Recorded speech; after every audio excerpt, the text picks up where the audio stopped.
What I am about to reveal to you was never meant to survive into the modern world. It was labeled dangerous, quietly erased, and replaced with half-truths because it gave ordinary people something institutions fear.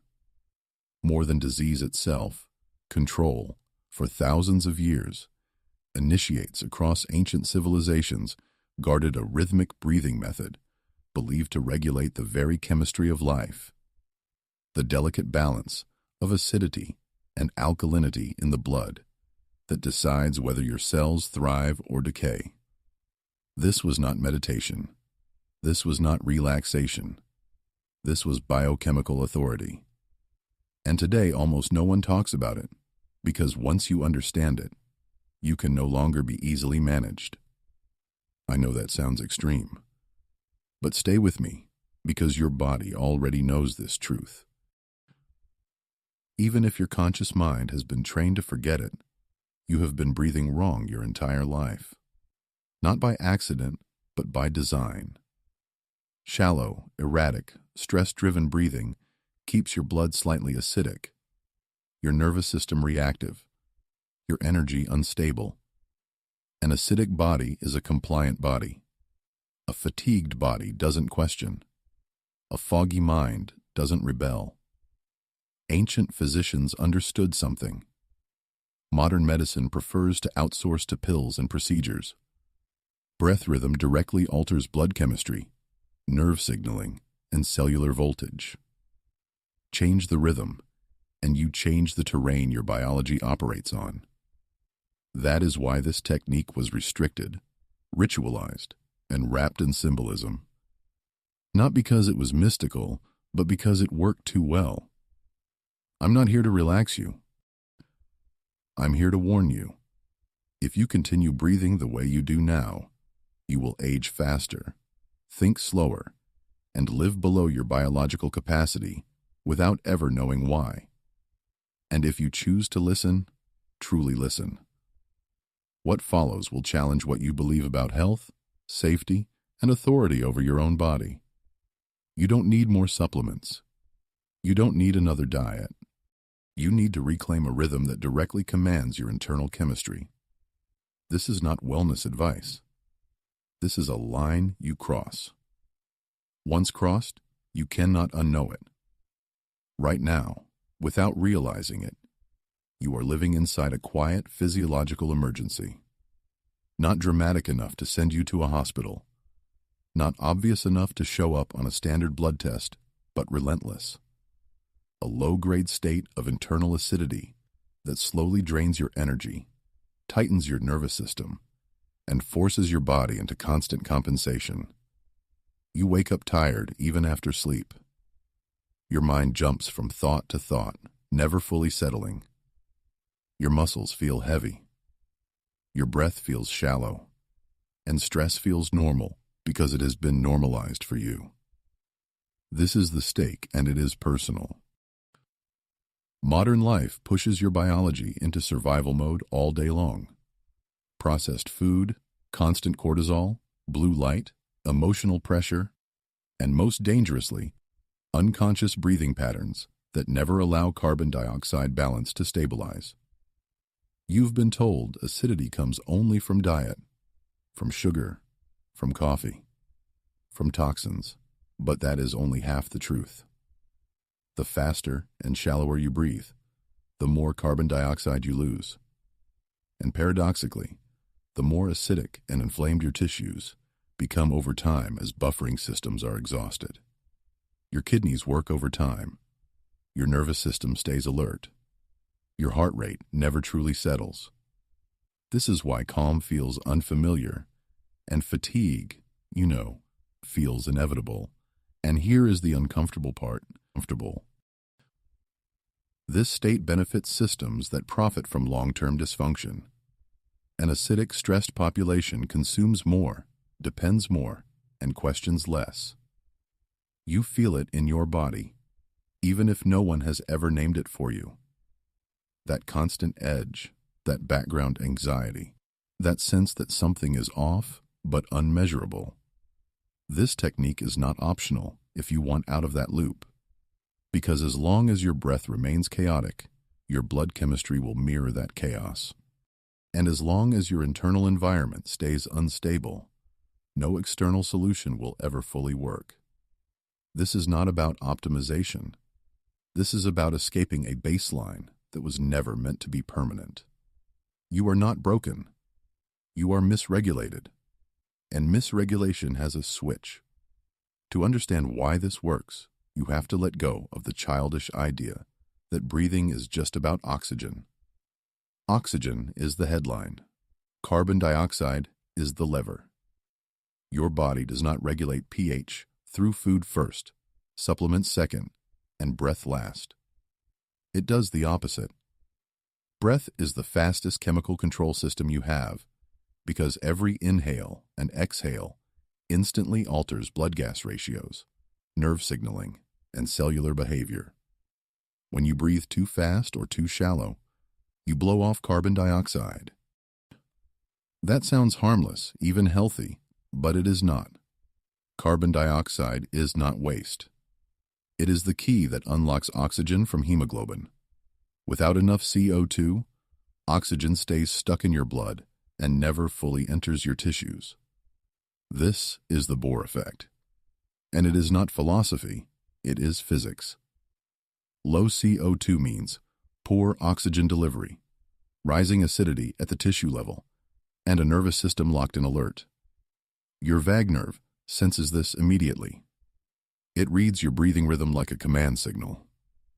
Chaotic rhythm tells it you are under threat. Slow patterned rhythm tells it you are safe, resourced, and in control. When the vagus nerve shifts, everything shifts. Heart rate variability increases, inflammation markers drop, renal buffering stabilizes, even brainwave activity changes, drifting out of high beta stress and into coherent, efficient states.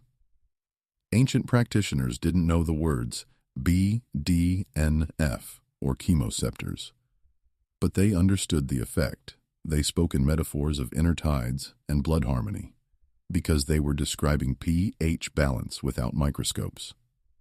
Rhythmic breathing creates predictable CO2 oscillations, which gently alkalize the blood without forcing it, allowing your bicarbonate system to recalibrate instead of panic. Think of it like tuning a stringed instrument. Tighten it too fast, and it snaps. Loosen it randomly, and it produces noise. Rhythm brings it back into resonance. This is why random deep breathing fails, and why constant breath holding can be dangerous. The body responds to pattern, not intensity. Once you impose rhythm, your cells follow. Mitochondria produce energy more efficiently. Neurons fire with less noise. Muscles relax without weakness. This is not placebo. This is chemistry responding to timing. And timing is everything. Now we move into the part that was always guarded most closely, because knowledge without precision is harmless. But knowledge with protocol changes outcomes. This is not a breathing exercise you improvise. This is a sequence you enter. Begin seated or standing with the spine upright, not rigid, chin slightly tucked, so the airway is open without tension. All breathing is nasal. If you cannot breathe through your nose, you do not proceed because the nose regulates nitric oxide release and airflow resistance, which protects blood gas balance. You inhale slowly for a controlled count, not by force but by expansion, allowing the lower ribs and diaphragm to move first, then the chest. At the top of the inhale, there is no strain, only a soft pause, just long enough to feel stillness without hunger. Then the exhale begins longer than the inhale. Unbroken, smooth, as if you are pouring air out of the body rather than pushing it. At the bottom of the exhale, another gentle pause, slightly longer than the first, where the body learns tolerance. This is the rhythm. Inhale, pause, exhale, pause. The exact counts matter less than the relationship. The exhale always dominates. The pauses remain calm, and the cycle repeats without deviation. Your tongue rests on the roof of the mouth, jaw unclenched, eyes unfocused or closed. Attention is placed on the sensation of blood warmth spreading through the chest and limbs. If you feel dizziness, you are forcing. If you feel strain, you are controlling too much. The correct sensation is subtle clarity, a quieting of internal noise. You continue for 10 minutes, no more, no less, once or twice per day. More is not better.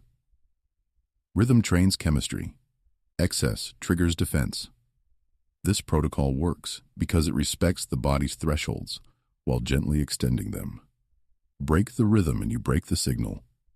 Keep it, and the signal propagates through every system. This is not relaxation. This is recalibration. The body responds to rhythm faster than it responds to belief. And that is why the timeline of this technique is both measurable and unsettlingly precise. Within the first session, often in the first few minutes, you may notice warmth in the hands and feet, a sign that blood vessels are dilating. As carbon dioxide tolerance increases and oxygen delivery improves, the mind begins to slow, not into sleepiness, but into a sharper, quieter focus. Within 24 hours of consistent practice, many people report deeper sleep with fewer awakenings, because nighttime breathing unconsciously mirrors the rhythm you trained while awake. By the third day, baseline anxiety softens, not disappears, but loosens its grip as the vagus nerve begins to default toward parasympathetic dominance instead of constant alert. Around day 7, energy production stabilizes. You wake with more usable energy. Not the jittery surge of stimulants, but a steady internal charge. Exercise feels easier. Recovery speeds up. This is when blood buffering systems, especially bicarbonate regulation, begin operating with less strain. Between days 14 and 21, the shift becomes undeniable. Mental clarity improves. Emotional reactivity drops. You feel less hijacked by stressors that once controlled you. This is not because life changed. It's because your internal chemistry did.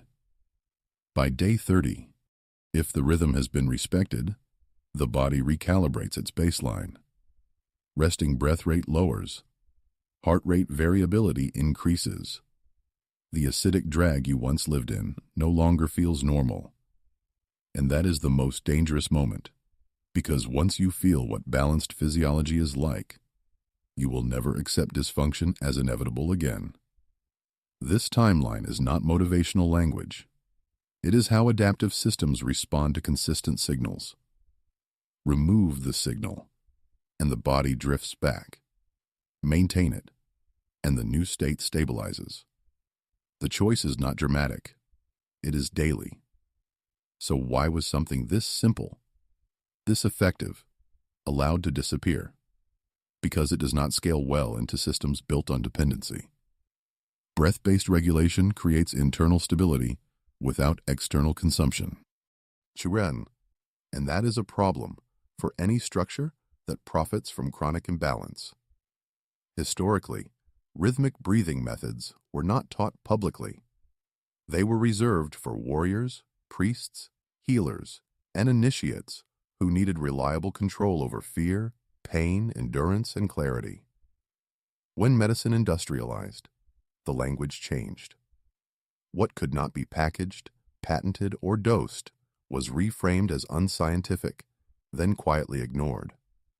The irony is brutal. The same institutions that study vagus nerve stimulation, BOF feedback, and blood gas modulation now sell them back to you through devices and clinics. While the original method requires nothing but discipline, this technique threatens a core assumption of modern health culture, that regulation must come from outside the body. If people learn to alkalize and stabilize their internal environment through rhythm alone, entire categories of intervention become optional. That is why the narrative shifted toward diet-only pH myths, toward supplements, toward complexity. Complexity obscures power. Simplicity exposes it. There is nothing mystical about suppression. It is logistical. A population that can self-regulate stress, energy, and emotional reactivity is harder to manipulate. You feel it when you practice. The quiet confidence, the lowered urgency, the sense that your body is no longer leaking energy all day long. This is not rebellion. It is sovereignty at the cellular level. And sovereignty has always made institutions nervous. Now the responsibility shifts to you. And this is where most people hesitate, because information feels safe, but action changes identity. I am not asking you to believe anything. I am challenging you to test your own biology with discipline instead of hope. 10 minutes once or twice a day. No variation. No optimization. No excuses disguised as intuition. You follow the rhythm exactly as given. And you observe, not with emotion, but with precision. How you wake up. How you respond under pressure. How quickly your body recovers. This is the challenge because consistency exposes truth, and truth removes plausible deniability. If you commit for 30 days, you will feel the difference. And once you feel it, you cannot unknow what your body is capable of. That is why this moment matters. Most people will hear this, feel a flicker of recognition, and return to the same breathing, the same stress, the same baseline. A few will act, not dramatically, but quietly, and their internal state will begin to shift in ways no external system can take credit for. This is not about becoming calm. It is about becoming regulated. It is about reclaiming a chemical balance that modern life constantly steals from you. I've shown you the mechanism. I've given you the protocol. I've told you the timeline. What remains is choice. Either you continue breathing as you were taught, or you adopt a rhythm that teaches your body a new normal. No one is coming to authorize this for you. No one is required to approve it. Your breath is already in your hands. Use it.